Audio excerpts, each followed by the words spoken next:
ہم اکثر یہ بات کرتے ہیں کہ انسان اور حیوان میں فرق کرنے والی چیز عقل ہے، کیونکہ انسان کو عقل دی گئی اس لیے وہ ساری باقی مخلوقات سے اشرف المخلوقات ہے۔ یہ بھی بات صحیح ہے، لیکن میں سمجھتی ہوں کہ انسان اور دیگر جو مخلوقات میں سب سے بڑی تفریق ہے وہ جمالیاتی حس کی ہے، اسٹیٹک سینس کی ہے، جو انسان میں بہت ایک نعمت کی طرح ہے، ایک معجزے کی طرح ہے۔ اگر یہ اسٹیٹک سینس زندگی سے مفقود ہو جائے تو پھر تو انسان صرف کھانے پینے، بچے پیدا کرنے، سونے اور مرنے تک محدود ہو جائے۔ یہ بڑے مقصد سے اس کو جوڑتی ہے، اور یہ اسٹیٹک سینس جو ہے یہ تمام تر بڑے ادب کے ساتھ جڑی ہوئی ہے، مصوری کے ساتھ جڑی ہوئی ہے، اور جتنے بھی فنون ہیں ان کے ساتھ جڑی ہوئی ہے۔ اب ہر بندہ تصویر نہیں بنا سکتا، لیکن ہر بندہ تصویر سے لطف اندوز ہو سکتا ہے، کیونکہ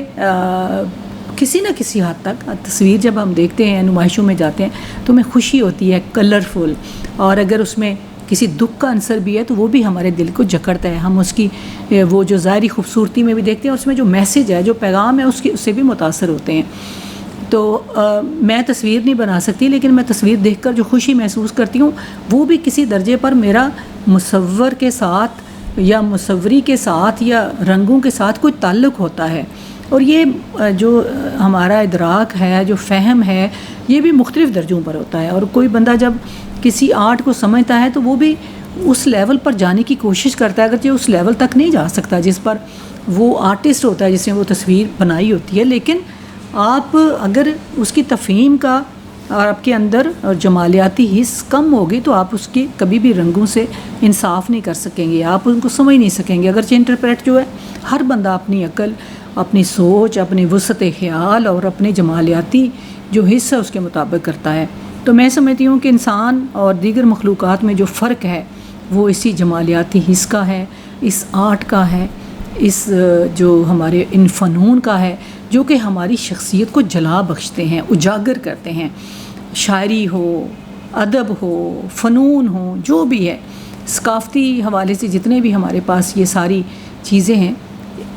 فرشتوں اور انسانوں میں یہی فرق ہے کہ انسان جو ہے احساسات کا بندہ ہے، جذبات کا بندہ ہے، اور اس کی تشفی ہوتی ہے جب وہ میوزک سنتا ہے، جب وہ تصویریں دیکھتا ہے، جب وہ شاعری سنتا ہے، جب وہ ادب پڑھتا ہے، تو اس کی تشفی ہوتی ہے، کیونکہ اس کے اندر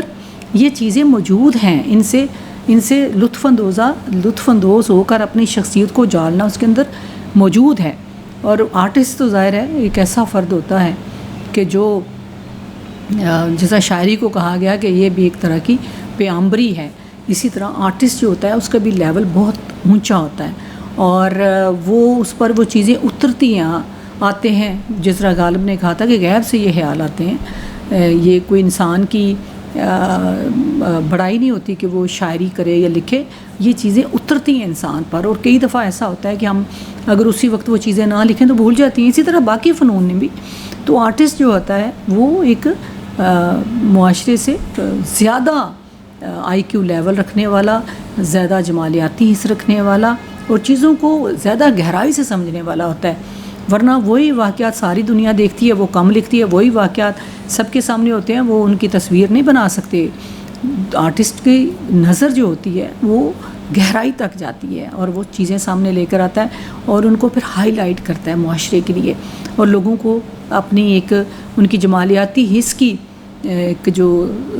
اس کو اجاگر کرنے کے ساتھ ساتھ، اس کی تربیت کرنے کے ساتھ ساتھ ان کو ایک پیغام بھی دیتا ہے، اور وہ جو پیغام ہوتا ہے وہ بڑا طاقتور ہوتا ہے، جو تصویر سے نکل کر سیدھا ہمارے دل پہ جا کر دستک دیتا ہے۔ اس لیے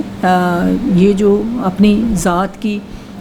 تطہیر کرنے کے لیے، اپنی ذات کو جاننے کے لیے فنون سے جڑیں۔